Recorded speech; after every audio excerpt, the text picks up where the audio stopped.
Thanks to today's video sponsor, Squarespace, the all-in-one website building platform to help you create the perfect creative space. More about them later in the video.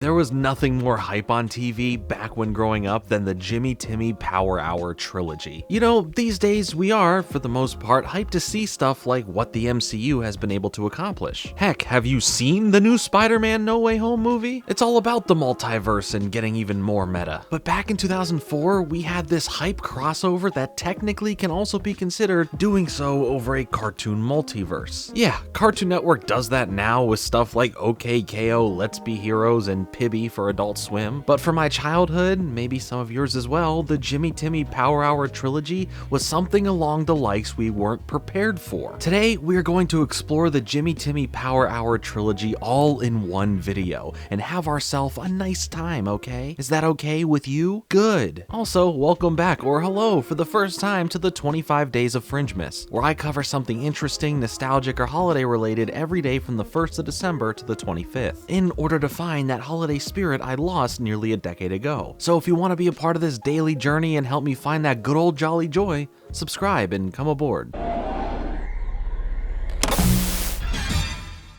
The Jimmy Timmy Power Hour. It's the day before the science fair at Timmy's school, and the theme that they have to make for their projects is transportation. Everyone in the class has already finished with their projects for the science fair, except for Timmy, who has spent his time playing video games, specifically Decimator Crush the Planet. The game is shown in 3D animation as opposed to Timmy's 2D world. This will be important soon. Timmy tricks Mr. Crocker to get out of the class to go work on his project. Outside of the class, he is handed an auto poofer that sends him back to his room at home, as for some reason he must go check out some labs without them. After checking out AJ's lab, which he doesn't want to use, he uses the device to head back to his room, there wishing to see the greatest lab beyond Timmy's little 2D world. And the fairies, well, they just go on a quick Hawaiian vacation. Now with Jimmy in his lab, he's currently working on Goddard for updates, so it means that he has to be shut down for a time to get that done. Timmy poofs into Jimmy's lab now with a 3D look and starts messing around with all of Jimmy's gadgets in hopes of finding something for the science fair, quickly bumping into Jimmy and then having a confrontation about who has the ownership of the lab. Timmy then falls into the hypercube and Jimmy mistakes the auto poofer for another one of his devices and now gets sent to Timmy's 2D world. So here is where we get the really cool special intro where it's a battle of the theme songs. Boombox v Boombox, Dawn of Justice, until the two come out and fight and we reveal the title card. This intro was so hype and such a fun overall idea for the series. Timmy gets out and continues messing with all the stuff, literally the full gadget arsenal from Jimmy's collection. He notices Goddard and thinks he's some sort of video game box, swapping the tune-up disc for his copy of, you guessed it, Decimator. And now that begins downloading into Goddard instead. It's going to take a while, so we leave it there for a bit. Carl and Sheen come bursting into the lab as well, and they think that Jimmy has turned himself into Timmy. And they take a quick liking to him because he allows them to play with all the gadgets that they weren't allowed to play with usually. Even Jimmy's mom mistakes Timmy for Jimmy, so to avoid getting in trouble with her, he hypnotizes her to think that she is Mighty Mom, and then she thinks Hugh is Lint Boy. Hugh, well, he thinks it's some sort of role play. But let me chase you this time. While messing around with the hoverboard, Timmy runs into Cindy and Libby, quickly taking a liking to Cindy because he thinks she's pretty and really smart. Cindy thinks that he's one of Jimmy's smart friends from out of town, so those two ditch everyone else after he asks her to help him with his science fair project. Goddard, however, is done downloading the game and turns himself into the Decimator, attacking Hugh for his first victim. Hey Amy, how's it going? Pretty good. Little traffic on the 405. I'll be up in about a half hour, 45 minutes. Stay tuned. Nickelodeon will be right back.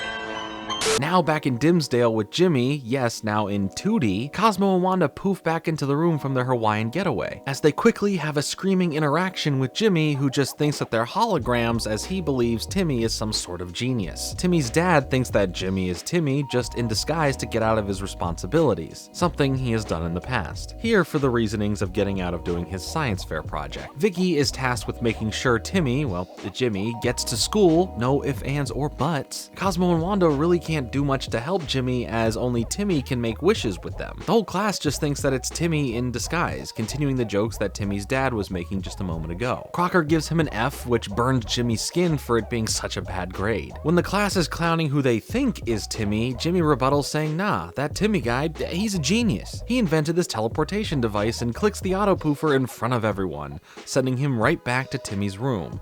This prompts Crocker to spring into action, unveiling his real plan of finding a person with these science fairs that invents a device that could have the power to bring him to the mythical fairy world. Jimmy notices that something is wrong with Goddard and figures that he needs to get back to his home world of Retroville, so he combines the poofer with the Game Boy, and somehow that works to hone in on where he wants to travel to, other than the same room. But before doing so, Crocker breaks into Timmy's room and grabs a device, setting a course to Fairy World, and to even his surprise, it works. Back with Timmy and Sydney, now sharing a float at the candy bar, the rest of the friend group runs in and tells them about Goddard going crazy, and that he's attacking people. Timmy brushes it off as it's just a video game which Sydney believes he made himself. Goddard, though, like the game, is made to grow more and more powerful based on taking players it locks onto out, or in this case, those players are the town citizens. Timmy doesn't have anything useful to say or help, so he just takes Cindy and leaves the area. All while Goddard continues his rampage of terror, taking out Hugh and then an ice cream truck. Carl, Sheen, and Libby are now our only hope at stopping Goddard as his power is getting out of control, now targeting them for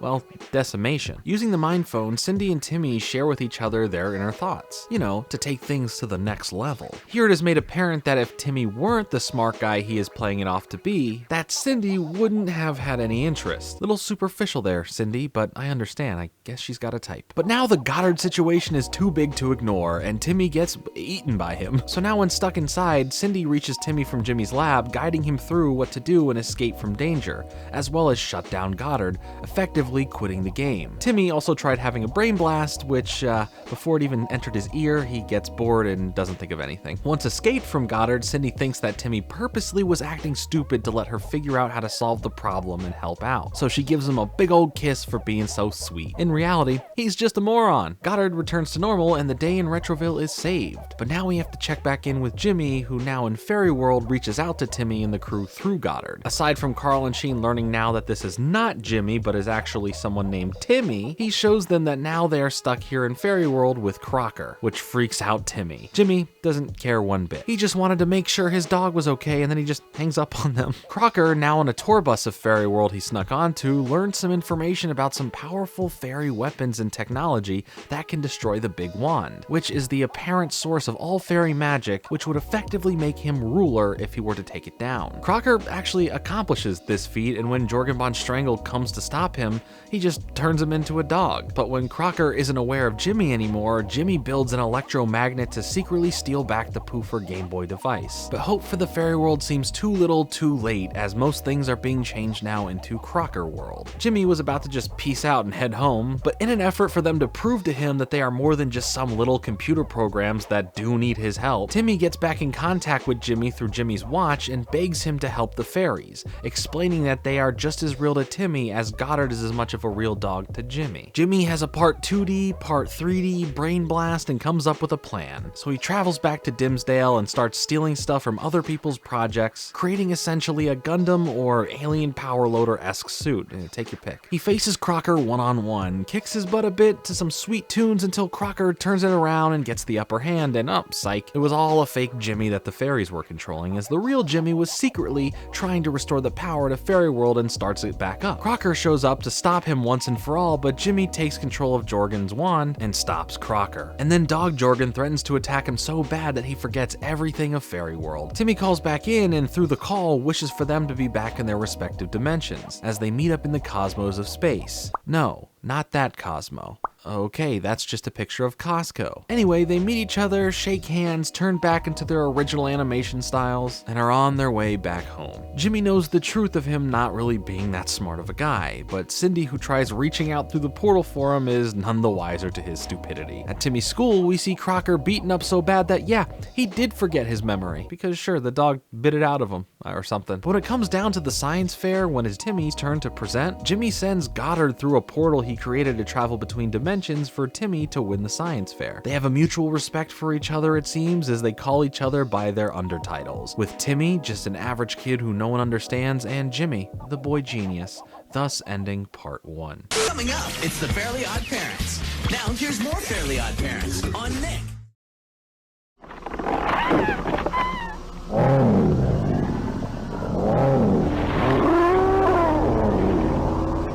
So that's the first of 3 Jimmy Timmy Power Hours, an overall fun first adventure that was truly iconic for its time, and honestly, even now, it makes good use of their individual worlds and the main characters from each of them. The only real problem being that Jimmy and Timmy only share screen time for a small portion of the episode. But that, what some may consider a flaw, is quickly rectified in both of the upcoming parts. As far as their introduction, it was a fun idea to swap these 2 characters between worlds. I love that in Retroville, Timmy in 3D looks so bulgy to the point you may question if he's in pain. I also like his all-in-one pants and shoe outfit based on his 2D look. It's just so funny. Jimmy, however, looks really good in 2D, pretty much like any other character that belongs in that show. And seeing how they handle individual threats to their unique worlds without the proper person being there is fun and engaging. It's an idea that works out pretty well, and for how they go about solving that type of problem on their own is pretty entertaining. Timmy letting someone else fix his mess in someone else's world, and Jimmy just using his overall smarts to take down Crocker. I honestly really enjoy part 1, but it's only the beginning of what's to come. I want to take a moment to thank Squarespace for sponsoring today's video. Squarespace is the perfect place to create beautiful websites for any various needs or interests you have. Squarespace has the tools to help you get your site off the ground and ready for prime time. Seriously, in just a few easy clicks, your site will be up and running. Truly impressive in a day and age where we can create a nice space for our individual outlets. Whether you're on your computer or a mobile device, their design team has created really clean and amazing templates to help you get your vision started, making switching between devices a breeze with no complications in functionality. Making a website about your YouTube channel as a nice landing page? No problem. Again, just a few clicks and you can link videos you've created as well as all of your socials directly on the site, making it simple for you to post and update them all directly within Squarespace. Easily track your analytics, add contributors to work with you on your site, and all of the content you put on Squarespace is always yours. 100% full content ownership, which is a nice reassurance. Head over to squarespace.com for a free trial, and when you're ready to launch, go to squarespace.com/JordanFringe for 10% off your first purchase. Thanks again to Squarespace for sponsoring today's video. Now it's time for the sequel, When Nerds Collide. This time starting with Jimmy testing bad luck for Friday the 13th.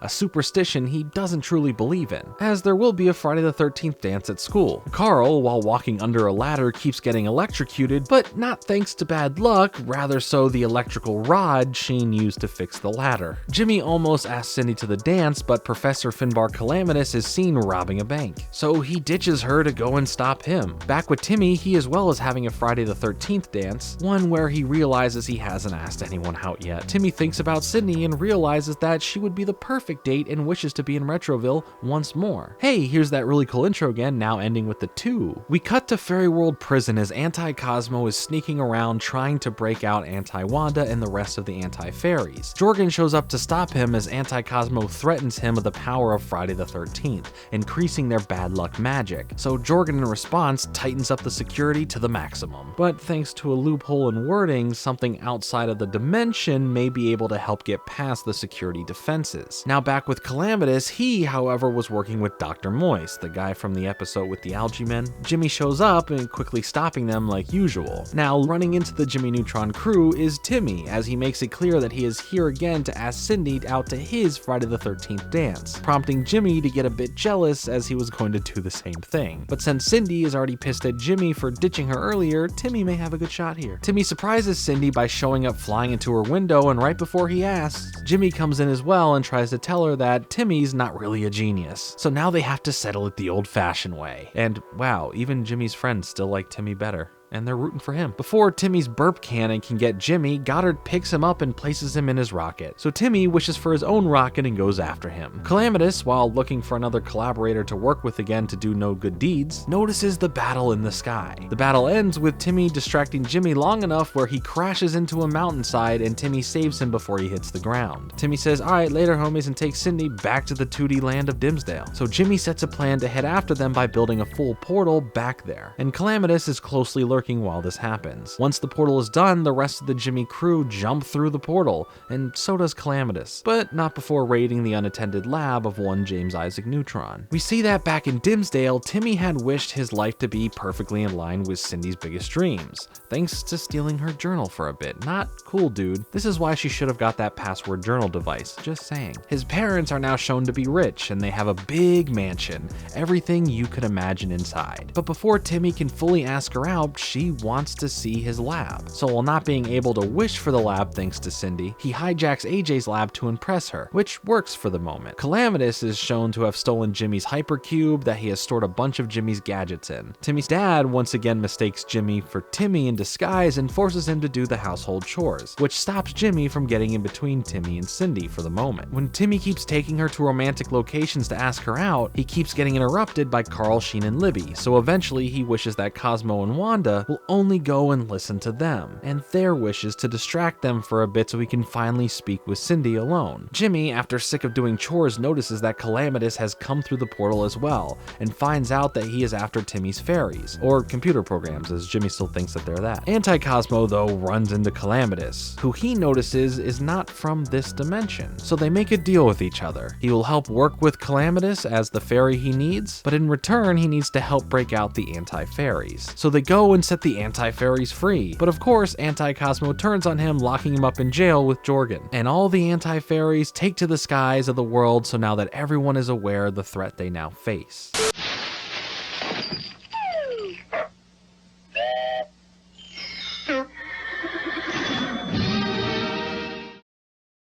Here we go. Come on. You gotta want it. Here we go. There you go, sweetie. Thanks. I gotta lay off the corn chips. Their main goal is to blow up and act like they don't know no. Their main goal is to have it be Friday the 13th every day, bringing constant bad luck to everyone on Earth. Calamitous teams up with Jorgen to escape. I mean, the keys were left in the lock right there. That's so convenient. The anti-fairies are now flying around the world, slowing it and stopping Earth's rotation. So much like Christmas every day, but it's Friday the 13th every day. Neutron invents a way to track down his friends as they need to get the fairies back over to Timmy, which can only happen if they wish for it. So they do just that. Timmy brings them to Crocker's under-school lab that he tries to play off as his own, and while digging around there, he finds a butterfly net that he explains to the rest of them is used for capturing the fairies. It's their one true weakness. Jimmy, much like the Autopoofer Game Boy combination from the last part, combines the butterfly net with his hypercube to create a new way to ghostbuster all of these anti-fairies. As bad luck reigns amok everywhere, the gang start racking in some of their own bad luck to distract and get the attention from all the anti-fairies to come to them, which, when it starts to work, the Earth resumes its rotation and the days can move forward once more, successfully capturing all of the anti-fairies in the hypercube. Calamitous and Jorgen fuse, where now Calamitous has full control over Jorgen's body. So now here, Calamity Jorgen just smites our heroes and steals Cindy, bringing her back to the world of the 3D, as he wants to set off a bomb in Retroville to destroy the Earth and be in charge of the new world. Jimmy and Timmy are shown to have survived the smiting and were just turned into snails thanks to Jorgen's wand, and now as the bomb is getting prepared, they turn Cindy into a goldfish, and the countdown begins. The rest of the friends work together to distract them as Jimmy and Timmy secretly start working on a plan. The fighting between Jorgen and Calamitous continue as they notice the angrier Jorgen gets based on the rules or for fairies doing stuff weird in general that makes no logical sense, a bit of him comes back into control. They turn Sheen into a fairy himself, so Sheen and Cosmo ride around a flying hot dog, with it being so illogical it would bring more rage from Jorgen, so they keep amping up the weird factor more and more. They fake out Jimmy wishing Timmy Turner was gone, which breaks the biggest rule of them all, opening a shot for them to begin gene splicing them back apart, which is a success, but what they didn't do is deactivate the bomb, which goes off, everyone dies, the end.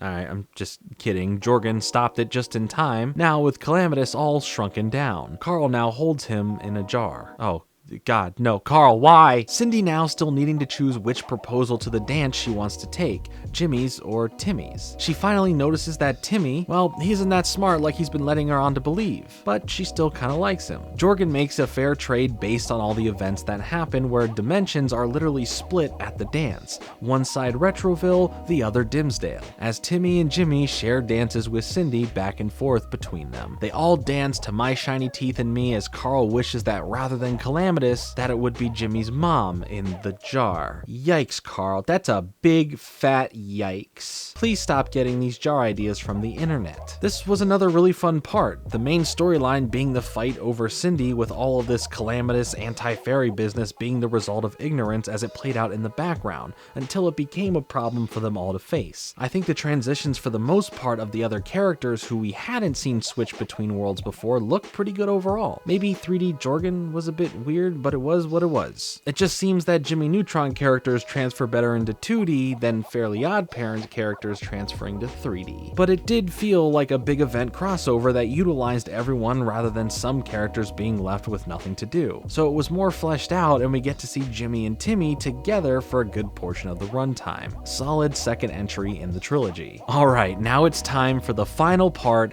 titled The Jerkinators. Starting once again in Retroville, Jimmy, Carl, and Sheen are working on a portal device. He uses it to look into other dimensions, with one of them being Dimsdale, to see Timmy once more. Timmy shown to be trying to spend time with his friends, which are all too busy to hang out with him, so he wishes to return to Retroville again to see Cindy. Jimmy overhears that thanks to his portal. Alright, that's some invasion of privacy right there. They literally once again run into each other, right as he appears in Retroville, and they continue to fight over who can go see Cindy, and after they crash land right at her door, they find out that she is out of town for a week. So naturally, Timmy asks Jimmy if he just wants to hang out, which after being confused by this says, Okay, sure. This shocks Carl and Sheen to see them put down their feuds and just hang out. Hey, here's that really cool intro again. After sitting around trying to find something to do, Eustace Stritch shows up in town and causes havoc. Jimmy and Timmy team up together to fight him. As the battle rages on in the background, at the candy bar, we see the rest of the friend group finally take notice of what's happening outside. Sheen and Carl ditch the $17 bill on Libby. Jimmy and Timmy, however, start bonding over working together, mixing Jimmy's smarts and Timmy's fairies, or computer programs depending on who you ask, as Carl and Sheen start becoming extremely jealous of their newfound friendship, and I guess that they're not needed. Chester and AJ find out that Timmy has new friends that aren't them, while Timmy takes Jimmy into the world of the Crimson Chin to fight his rogues gallery of enemies. They find out they're beating up these bad guys just a little too easy and seek more of a thrill at this point since they work so well together. While heading out, Jimmy drops his portable portal, or the Porta-Portal, as Chester and AJ sneak their way into Retroville as well. All the friends meet together and all are mad at Jimmy and Timmy for neglecting them all. And to be fair, for AJ and Chester, they neglected Timmy first, okay? And thanks to Deus Ex Cyndia, appearing in front of them is Cindy as she returns home from her trip early, with their new plan of having her get in the way of them and having them fight over her once more, completely severing their friendship. Jimmy and Timmy are too busy creating the ultimate villain since they need more fun and a tougher challenge. Cosmo and Wanda suggest that while they are creating this villain, that rather than toss him aside when they're bored like they did with all their other friends, that they make him adoptable, so some other person can enjoy him after they're done. So Timmy, rather than typing that, misspelled it,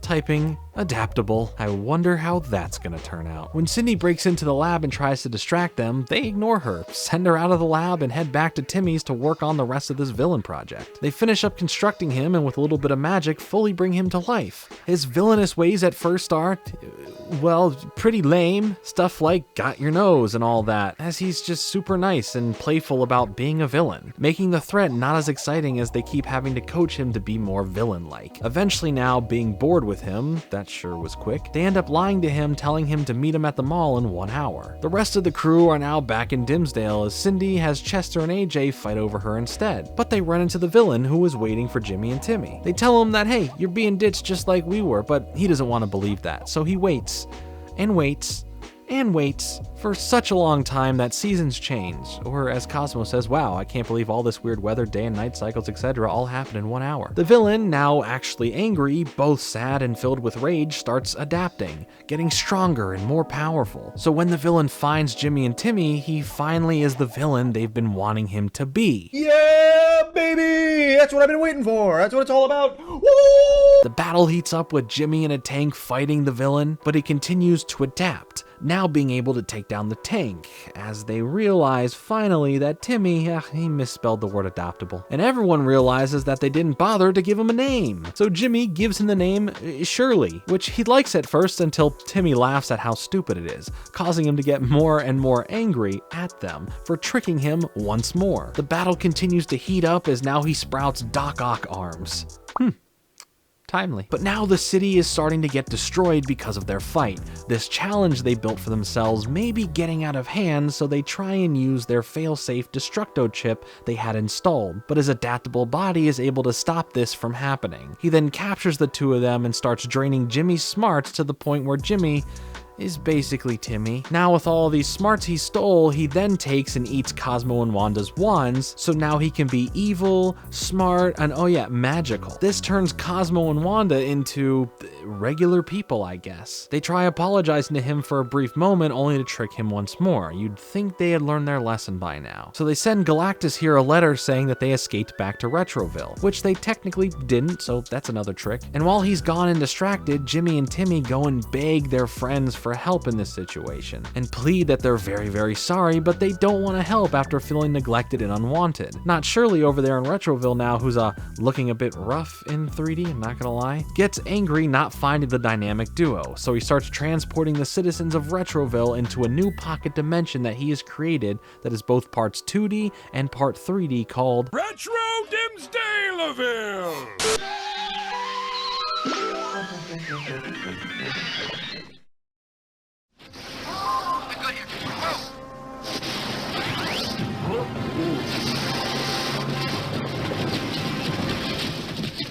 He starts plucking in pieces and parts of their world to his, now creating black holes that are slowly eating their worlds alive now. He starts doing the same thing to Dimsdale, and now the rest of the friend group realize the threat level. So now they decide it's time to help, especially after Shirley captures Jimmy and Timmy. He has no beef with their friends though, and thinks that they're actually pretty cool and invites them to come live in the pocket dimension and hang out. Oh, and they only have 2 days to decide that because at that point, both of the worlds will be destroyed. We see that Jimmy and Timmy were hung up as magnets on an evil fridge. Well, it's just a regular fridge. I just got carried away there, I'm sorry. The rest of the gang all head in as Shirley uses the citizens from both the worlds as playthings, from card games to dominoes. Jimmy and Timmy escape from the fridge looking for some weapons, and as they run by the crew who lay flat to hide from them, overhear their regrets and apologies for neglecting them. It coming off as truly sincere. But also, remember how Jimmy is no longer smart?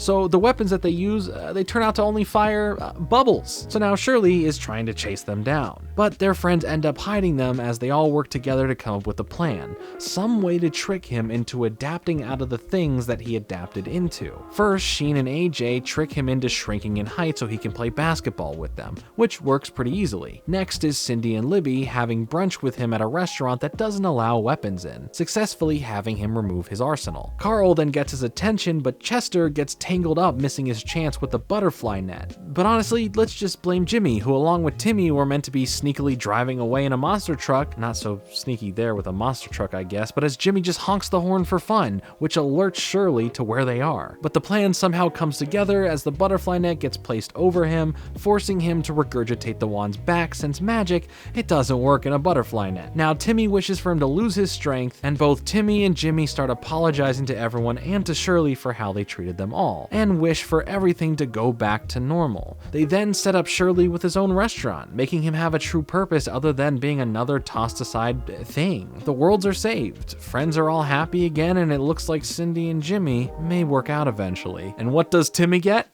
Nothing. He gets nothing, not at all, not a thing. The Jimmy Timmy Power Hour trilogy really is an incredible experience. More so when they first came out, but they were for sure a fun rewatch. Part 3 felt like it finally found a nice rhythm and fresh reason for another part to happen, with each part feeling a good bit different from the last. The basic formula, sure, it's the same, but the interactions between the characters or how they act between one another made them all stand out individually. I think what's crazy is how natural these characters mixing in together felt, especially Timmy within the world of Jimmy Neutron. How he interacts with everyone mixed with his own style of attitude and comedy. It never felt forced for the sake of putting two popular properties together to pry on your love for them both and sell you some DVDs or something, but surprisingly making a solid trilogy with fun moments, a love triangle, and Shirley. So surely you'll enjoy this trilogy as well. Or not, it's your life. But there it is, another Jimmy Neutron and technically Fairly OddParents video for this year. I'm sure I'll have more Jimmy Neutron content in the new year, but for now we have covered quite a bit of everything, including this. Yeah, that one's on you guys. But anyway, how do you feel about the Jimmy Timmy Power Hour trilogy, and which one of all three was your favorite? Let me know in the comments. Thanks so much for hanging out with me today. Make sure to hit the like button and subscribe for more content like this. Follow me on Twitter, or else I'll tell Shirley you ditched him. I'll see you tomorrow with another video for my next day of Fringemas. Check out the playlist to keep up with the month, but until then, later.